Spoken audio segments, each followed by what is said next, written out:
Good day, guys. What's up? Jay on the Segway here. Today's video, we're going to talk about this Dualtron Victor, all right? I got a lot of questions. I've been getting questions in my DMs, questions in my videos about this specific scooter. What size tire, what size inner tube, does it do this, does it get a lot of flats? So in this video, I'm going to answer a lot of your questions. And if I don't, comment below and we can communicate a way to get you the answers to the questions, all right? So see you guys in a little bit.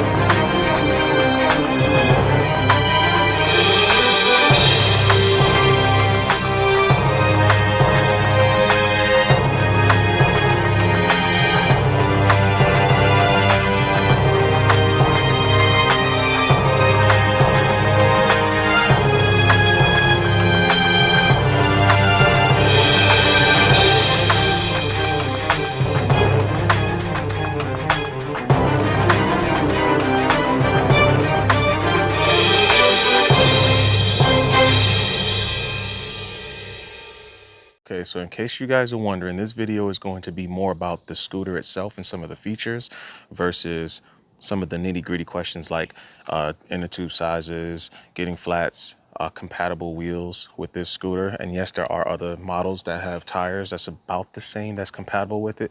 I'll go over that stuff in another video, along with like care for these scooters, okay, like cleaning and greasing, and do you need to put Loctite, if you change certain things with like your brake rotors, do you need to keep the same bolts, do you need to change them? So I'll go over all of that in another video, but this video is going to be about this scooter, its capabilities, and what I've been experiencing with it. All right, so come with me. All right, boys and girls, first thing we got here is the handlebar system. You see you pull these two latches back, one on the left side, one on the right side. This is how you make your Dualtron even more portable than it is.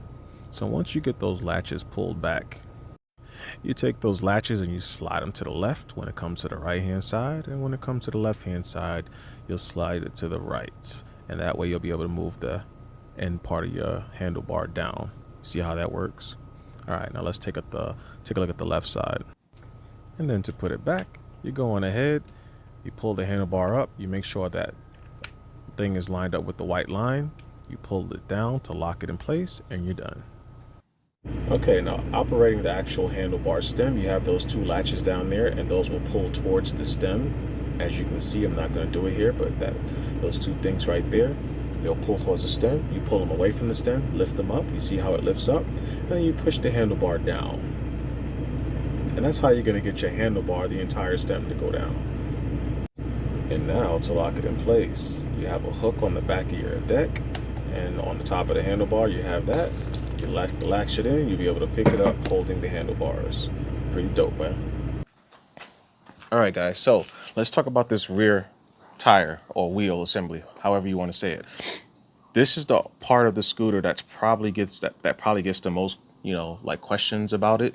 And what about it? The inner tube inside. This thing always, can't say that. There's plenty of people, and you may be one of them, who actually ride this scooter and never caught a flat.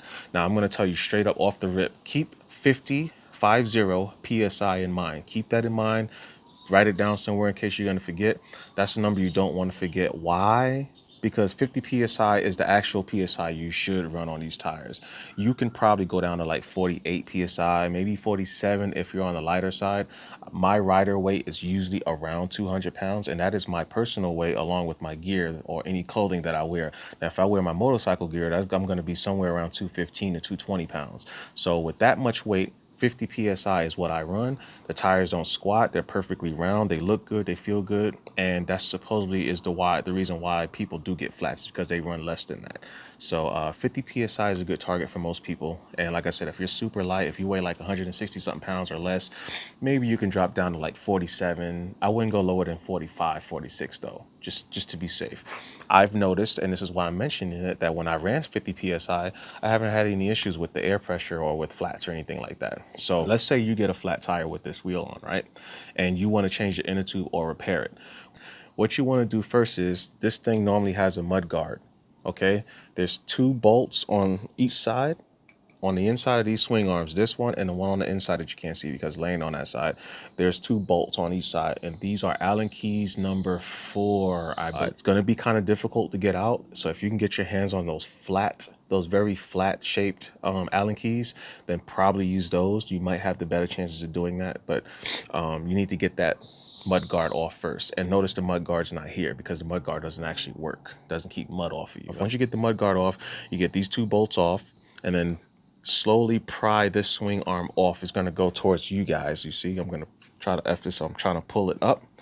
You want to get it off that way, and it's going to take a little bit of wiggling and shaking and stuff like that. But you get it off, and then you got 6 bolts right here on the inside, right? Now, I had to change those out, by the way, because 3 of them broke out of the 6, like literally snapped inside of where they are. So I would recommend, okay, this is just my recommendation at this point, if you have access to a mechanic shop, I would probably try and do it there. You don't have to necessarily have a mechanic try and do it. Just do it near a mechanic shop. And maybe if you know someone there, you can kind of like, you might need to borrow some tools. The tools that I recommend getting any of these bolts off, whether it's disconnecting the motor from the rim or from the rim from anything else, I recommend using socket wrenches. Socket wrenches seem to give you the best torque without using an impact gun, of course. All the 6 bolts that I use to disconnect the motor from the rim are aftermarket. I use hardened steel. I went and bought some hardened steel bolts and put them in here to replace the original ones. Like I said, I already lost 3 of them. They snapped literally inside the threading, and I had to go on and heat it up. And luckily, the bolts that snapped, they didn't snap from, like, they weren't flush from the hole that they were screwed into. They were still poking out a little bit where they snapped at. So I was able to get like a wrench and just kind of use them and pull them out after I heated the crap out of them. And I had one of my friends heat it. It wasn't me physically that did it. And shout outs to you, Dylan. All right. I'll put a piece of video of that online, probably, maybe, who knows.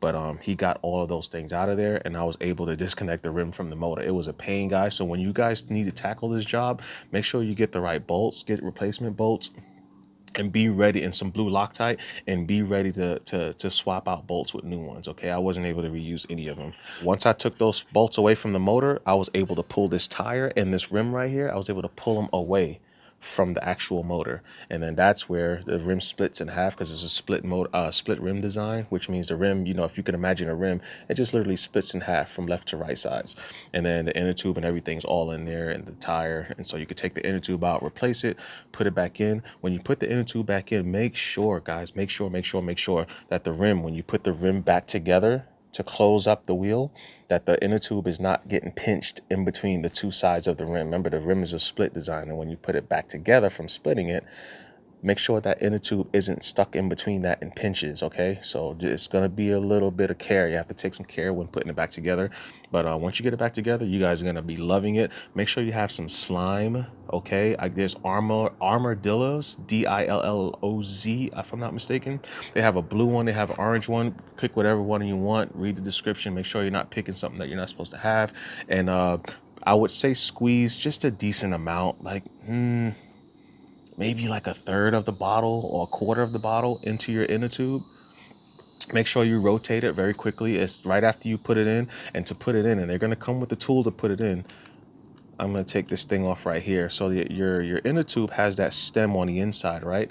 They come with the tool that you use to unscrew that stem out, so that you can just pour the armadillos or the slime, whatever you feel like using, pour that inside your inner tube. Like I said, just a quarter of a bottle is perfect.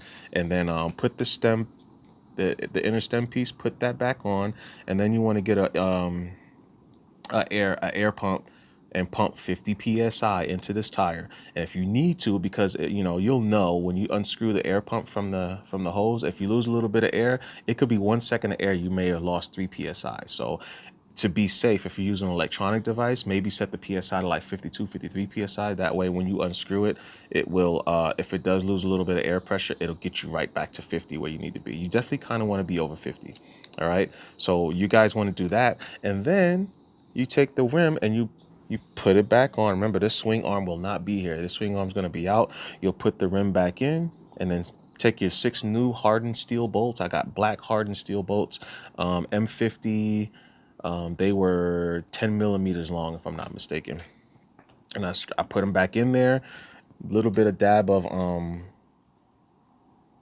of Loctite at the very bottom of the screw, just the very bottom of the thread, just a dab of Loctite, and screwed it down in. Boom, boom, boom, and yeah, put this thing back on, and everything was perfect. There is another tire or wheel setup that you can use. It's a DT3, the Dualtron 3. Those wheels are compatible with this motor. So it's pretty much plug and play. Now I recommend, because someone's asked me before, do I need to just buy the tire? No, buy the rim and tire together, and that way it's going to be all together. It's a I'm about to say a wireless setup. It's a tubeless setup. So you just fill it up with some air, and then boom, slide that thing right on the motors, put the 6 Allen keys back in with the hardened steel, and you're good to go. You're plug and play on that. So that's something else special note. I just wanted to make a note of that for sure. There's another problem with this scooter that people consider a problem, but people who are experienced with fixing these things, they say, that's not a problem. We got this. Let me show you what that is. Okay, now something very unfortunate happens with the scooter. Let me zoom out real quick so you guys can see. This is the stem. This is the steering mechanism. In fact, let me get you back here so you guys can see it. The angle, all right? So we're looking at it from this view. Let me get it right up on that stem piece that I want to show you guys and talk about. All right, so there's times where this scooter, as you can see, there's a split right here, right? So this is the front part of this part right here, and this is the back part, right? Obviously. Okay, now this thing, when you ride, the scooter rocks back and forth. This sways, the steering sways like this, right? From you holding onto it. Now, that means that this steel piece right here will slightly open up a little bit more. You see the split, right? This split will start to gap a little bit. With that being said, you start getting some squeaking going on, and it's annoying. It's just that sound when you're riding, that metal. Okay, it might not. It ain't gonna do it now because I fixed it. But what happens is, you got 2 number 6s, I think, Allen keys, right? You take these guys. You don't necessarily have to hold a wrench back here, but it would be even better if you did. You put a wrench back here as a 10mm wrench, number 6 Allen keys, and please guys, I know the wrench is 10mm, but the front here, if it's a number 5 or something, just put it down below. Correct me if I'm wrong, okay? I'm gonna go raw at this. I know I could just do the research and give you the guys correct one, but I'm saying it with my voice. But I think it's number 6 up here. You loosen this up. This upper part is going to pull away from this bottom piece right here, okay? When you pull this part, this upper handlebar, when you pull this away and you rest it down, be careful with it, by the way. It's going to be like a piece in there that's going to look something like this guy. It's going to look something like this, right? So what you want to do is going to be something like this piece right here, okay? So what you want to do is you want to clean that really well, and wrap this thing up. Not this right here. It's going to be up in the stem. It's going to be up here. Remember, we were talking about when you remove this piece, after you take these 2 screws out and you slide this upper handlebar, it's going to be something like this in here. You want to clean that off really well, like brake parts cleaner. That's another good cleaner to clean grease and stuff like that out with. Clean this really well and wrap it with what's that tape called? The white tape that you use is right. It's in the description below. I'm getting brain dead right now. Take that tape and wrap this thing up like a mummy. Not a whole lot. Don't get crazy with it. Maybe 2 layers if you want. 2 layers mean if I go around this very edge part one time, I'm gonna go around that same spot one more time. That's 2 layers, okay? You can do 2 layers around the entire stem, right? And then make sure it's nice and tight, and then get some silicone spray. Yes, silicone spray, and spray that and the piece that it goes into the tube. Remember, you're cleaning that out, and you're cleaning the piece like this that's all inside of here. You're cleaning all that out. Spray a little bit of silicone spray. You don't have to get retarded with it, but just spray some silicone spray, and then take this piece, because now we're going to go back. We're going to pretend we weren't talking with this as an example. You know what? This really ain't that bad, because you guys could actually see it better, even though everything else is whited out. So with this upper part right here still being pulled up from this piece, you clean the inside of here, everything inside of here, you clean it out, and then you spray a little bit of silicone spray on it, and then you spray silicone spray on top of the part that you just wrapped like a mummy. Yes, that's exactly what you do. Not crazy, just spray it. Just spray, get a good little spray on it. And then you take this upper stem and you slide it right back down into this piece right here. You take these screws, make sure you got the holes lined up, and you screw them back in, make them tight, right? Now, I don't know the torque specs on it, or if they're, if there's even torque specs, but don't get retarded with it. Just tighten them real good. And then when you tighten it and you hear the kirk, and you hear a little kirk when you tighten it, that's when you stop. And you make sure you do it for both of them. Now, what that does is basically, remember I told you guys about this split right here, right? It's basically going to close this split. It's going to make it tighter. And that tape that you wrapped around that thing, the piece, is going to make it more filled in here, because it was squeaking because there's too much space in here. It created a gap because this split, like I told you guys, every time you ride, this steering is rocking. You're pulling, you're pushing, you're pulling, you're pushing. And slowly that makes this part of the steering kind of like stretch it out. It kind of stretches this out, and then you get the little squealing noise, right? So basically you're just making it tighter. You're just leaving no room for space for this thing to move and squeak around in when you're actually riding. So that's how you fix that problem.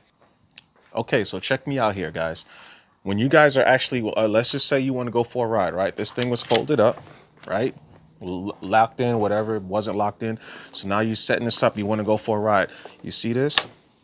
See how it snapped down? If you haven't seen it, look again. Keep your eyes right here. All right.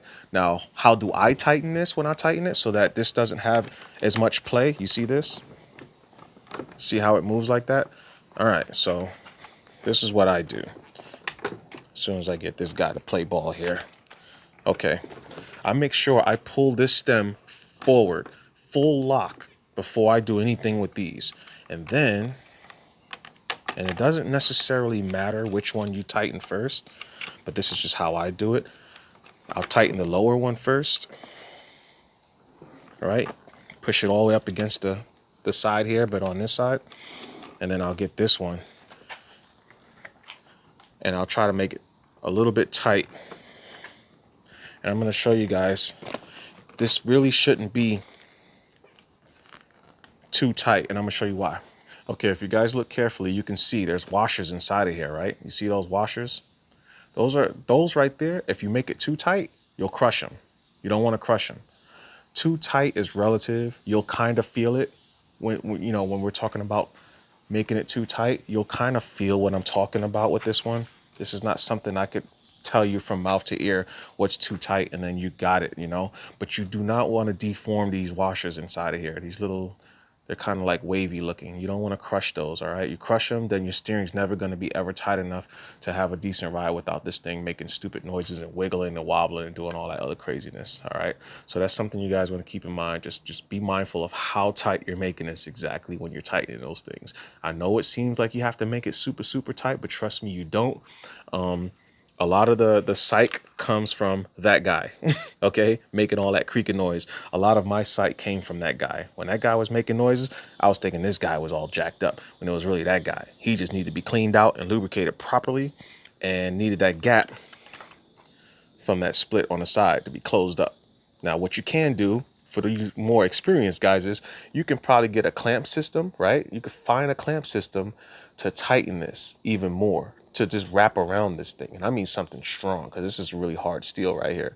So you can either take this stem, this upper stem, and pull it up out of the way, like, loosen these two bolts, get them out, take this upper stem, pull it up. You can do something like that and then try to clamp this tight a little bit, but you have to be careful, because if you're clamping it too tight, you ain't gonna be able to get this upper stem back inside of here to slide in and close it. So but you can do something like that, or you could just have a permanent solution along with these two screws and these two lock nuts in the back, 10 millimeters, remember, alongside those all being together and holding this thing tight so that this upper stem doesn't move when you're riding. It doesn't sway back and forth to the point where it loosens this and it starts squeaking or creaking. You can find something that wraps around this to help these two bolts stay tight or keep this entire assembly down here tight. Now, someone's probably wondering, because somebody's always wondering, yo, how do you even clean this joint? Let's talk about cleaning. All right, booyah. You can use a whole bunch of slew of products, but these are two products that I use: Simple Green and Speed Shine. Okay, this is Griot's Speed Shine. Yep, Griot's Garage Speed Shine, and just basic Simple Green. Simple Green, I like Simple Green because it gets things back to that matte finish. Okay, like quite easily. This right here will give your thing like that little bit of a like shiny. It's not really shiny though, okay? But more of a like shinier finish, okay? Well, this will clean it down to the bare material all over again. This is organic, by the way, so you don't have to worry about flushing it in the sink or anything like that. This is biodegradable stuff, but very, very good. So I use these with the towel, just a microfiber towel to do, you know? Demonstration? All right, come on, let's do it. All right, we're gonna take some of this Simple Green, and you don't have to be, you don't have to worry about it messing up anything. That's kind of not how this works. But this scooter's been driven off road yesterday, and bam, bam, bam. Now, can you use water? Maybe. Would I use water in a bucket with a rag? Yeah. I wouldn't spray water on it because these things aren't IP anything proof. Or at least they aren't rated. You want to upgrade to 160 millimeter brake rotors, you can. These bolts, you can use these bolts. These are titanium bolts. I replaced them. These aren't the factory ones. The factory ones look like this. Stainless steel crap. They broke, and some of them wouldn't even come out when I was unscrewing them from the back. This is the front wheel, by the way, guys. So I have replacements for these coming in. They're probably going to be in the mail tomorrow. But anyways, I replaced them with Torx screws, and they're going to be T25 Torque heads. So you can also upgrade this. Should be plug and play. A lot of these things are like bicycle parts, really. When you think about it. Anyways, going back now, the headlights are right here. These headlights are useless. Useless, useless, useless, useless, useless headlights. The tail lights are kind of useless too, but that's relative. People actually see them during the daylight, but you have to be looking at the scooter to see the tail lights. There are no turn signals, sorry guys. But one thing you want to invest in is a good pair of headlights. I don't care if it's like headlights or just a light. Just invest in a good headlight. I use the outbound lighting headlight, the trail one right now. I'm waiting for them to release the city version, so I can get that real nice clean headlight cutoff. The trail version, if you guys actually ride trails, because remember, you can get these with knobby tires, not studded tires, I'm sorry, just off-road tires. If you're an off-road rider, you ride a lot of trails and dirt roads and stuff like that, you can get the trail version. The Trail Evo, I think, is the one I have. But outbound lighting, remember, outbound lighting, they have really good headlights. But there's a lot of companies with really good headlights, but those who I mess with. So I'm gonna mess with their stuff and put it on my scooter. This scooter has a lot of things on it right now, like I told you guys, that did not come with it. The bar end lights right here, right? They flash and they stay on steady.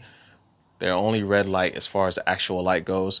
You can buy the outer part right here. There's just like the bezel of this light. You can get them in gold, red, blue, and black at Mini Motors. Okay, now Mini Motors website, if you guys go to their website, remember, no one sponsored this video, but I really like the customer service. They're like the bomb.com. But Mini Motors, I asked them, I sent them an email, and literally the next day they email you back and they answer any questions you may have. Everything on their website is not everything they have. So let's just say you're surfing the web for parts for your Dualtron Victor or any Dualtron you may have, and you see something on the internet that you don't see on their website. Email them, or if if you're in the States or whatever, call them.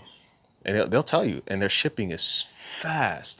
I ordered this kitty bar right here. There's a kitty bar that I can mount a light up. I can mount anything to it like you would a handlebar. I ordered this kitty bar, and with the lights, and these guys had this thing in my mailbox. They shipped it out like the next day. Literally from the day that I ordered it, it was shipped out, and I had it within 2 days. So, and I don't live in a large city. So if you guys live in a large city, you might get it a little bit faster, maybe a day faster. But yeah, super, super cool. Check out their website. But these bar end lights, this kitty bar with the bar end lights, these sliders, I told you guys about the sliders and the deck bolts. Those right there, that's all aftermarket stuff. This Wildman bag is a 3 liter. So if you guys go online, there is a Wildman bag. You can buy this. It's 3 liters, okay, this size, and I can put a whole bunch of stuff in there. Sometimes, okay, so I'll give you guys an example. I went to Subway, I got me a full foot long sandwich and a large drink, and I was able to put them both in here together and ride. So pretty dope. The The handlebar grips is the Dualtron ones. I just took a blade and cut through in the middle and put the bar end lights in there. So kind of ghetto fabulous. A lot of people, what they do is the steering wheel stem, right? This is your stem for the steering wheel. I've been seeing a lot of people take this, where they take these two bolts, they screw them out, and they'll get like an extension. So it'll be like another bar. Just pretend my fist is a bar that you'll put down in here, and it'll raise this. It'll raise this entire assembly higher. So you'll this whole thing right here will go up higher with extensions, 10 millimeters, 40 millimeters. They got all different types of sizes. And then I see a lot of people get a new handlebar. This whole top handlebar. Let me raise the camera a little bit. This whole handlebar, they'll get new with a solid piece, one that doesn't fold. Remember, you got the folding mechanisms. You slide it, you put it down. A lot of people don't care for that, you know? So they'll get a whole solid piece handlebar and take it from here and push it forward. That way they have more clearance when they're riding. Speaking of clearance while they're riding, a lot of people's problems, especially you mud stompers, is the deck. There's not enough deck for your feet. You feel cramped on this deck. So there are decks online, Carbon Revo, you could probably have one made to have one longer. One thing that people do to avoid doing all that custom work is they'll get, you see these two holes right here? You can actually get like a step platform. I'm trying to remember the name of it. It's not really a mud guard, but it kind of looks like one. And they're different lengths and shapes and sizes and stuff like that. But basically it'll screw into here and it'll flank over here, and you can use it as a footrest. So when you're standing on it, your feet can rest on it. This is actually not too bad. So that's an alternative to the smaller size deck, because like I said, a lot of people, this deck is just not long enough, and with the kind of power and speed this thing has, you kind of want to be a little more planted, and you can't get planted with the factory mud guard on this thing because it's plastic and it bends. If you were to use it and step on it, your foot will just press it up against the tire and it'll just rub and make all that stupid noise, and et cetera, et cetera. So that's something you guys want to look into when buying a scooter. I know it might sound like a lot because it's like, damn, I'm paying almost $3,000 for the scooter and I got to spend all this extra money modifying it to tailor it to me. But that's what a lot of scooters aren't specifically tailored to any specific person. You usually end up having to modify something and spend some money. But anyways, that's something you can do. It's like a little footrest that you guys can get. There's one that looks like a hook, right? This is going to be very, very relative, because when you buy this hook, you lose this little mini hook. So when you fold this steering system down and you want to hook it onto this thing right here, you're not going to be able to, because this hook is going to come up to about right here. It's high. It makes carrying this a little better, but it doesn't, because what do you do with the steering when you can't fold it down and lock it, right? So I'm gonna recommend not buying sometimes they call it a footrest, and it's not really a footrest. I mean, it can be, but then your feet's gonna be up in the air. Let me just show you how with my foot. Your feet's gonna be up like this when you're riding. That's going to be very uncomfortable, especially if you ride long distances, and not very stable either. You know, when you apply the power and you're running on full power, it's going to probably be a little crazy for you. So you want to go on ahead and get one that just comes flush, and it won't replace this guy right here. This guy's kind of important if you use this scooter and you travel with it a lot. Put it in your car, take it upstairs, downstairs. You kind of want to have something like this little hook here so that you can hook the top of your steering to when you're not riding it. Like I showed you guys earlier in the video, you see, it has this thing right here, and that hooks into it. You kind of want to have that. By the way, you guys see this right here? You guys actually have a hook here. So if you want to carry groceries or any kind of a plastic bag, you buy some food and you got it in a bag, you can actually hook it into this piece right here. So that's pretty cool to have. But I think, guys, I hit most of the cool things about this scooter and things you need to know. I'm going to put the settings, the options for the eye controller. I'm going to put that on the screen right now. So that was for you guys who wanted to know what settings should you put your scooter on. I think I have mine on full send except for the torque. I think I have my torque set to 2 right now. So I don't like to get thrown back and have to constantly be putting that pressure on the I don't like to have to be putting constant pressure on this steering. Remember I told you guys it starts creaking and stuff like that? You know, so I keep that in mind. And also when you ride, keep that in mind also. If you guys have to brake hard, I don't know if I should be telling you guys this. I don't want to insult nobody's intelligence. But with these scooters with a lot of power, when you brake on them and you have to hit the brakes pretty hard, these things like to naturally push you forward when you brake. You know, you naturally lean forward like this. But to brake properly, guys, you should lean back. You should be on your scooter leaning back. I don't have this foot on there because I can't hold this thing up without just falling over. But you want to lean back and push your arms forward when you're braking. And then as you release the brakes, then you push yourself forward. So when you're braking, you want to have your body like this. And then once you're finished with the braking, you go back to normal like this. So, damn it, guys, if I missed anything, Eco mode, you got Eco Turbo. Let me show you that real quick. Now, Eco Turbo, either one of these, you don't feel them, you hear them. I mean, you don't see that you have them on, you feel them. So if you don't know if you have Eco and Turbo on, just ride, hit the throttle, release it, press this button once, hit the throttle, you'll feel the difference. If you're in single motor mode, you won't feel the difference in Eco and Turbo mode once your battery gets below like 80%. And I don't know what the voltage is going to be at the 80%, but I would guess around 65, 64 volts.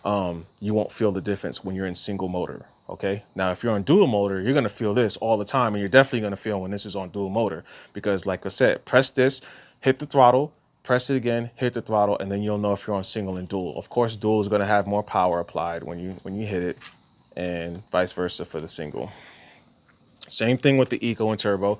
If you have it in dual motor, once you confirm you're in dual motor, and then you want to put it in turbo because you're trying to go for max power, press this button, hit the throttle, press this button, hit the throttle, and then you'll know which one is going to be turbo and which one is going to be eco mode.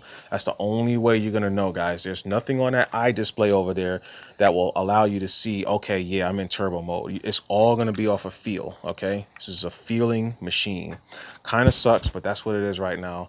And yeah, I think that's all I got for that part. Okay, guys, so that's all I got. That's the end of the video right here.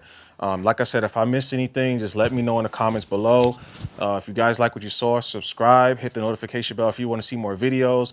Like I said, I got another video that I'm going to put up on things that you should probably have, like inner tubes, armadillos for the slime for your tires, tools. I'm gonna go over a couple of those things. It'll be a lot shorter than this, I promise, I swear. I just try to get as much information out as possible. That's why my videos be long as hell.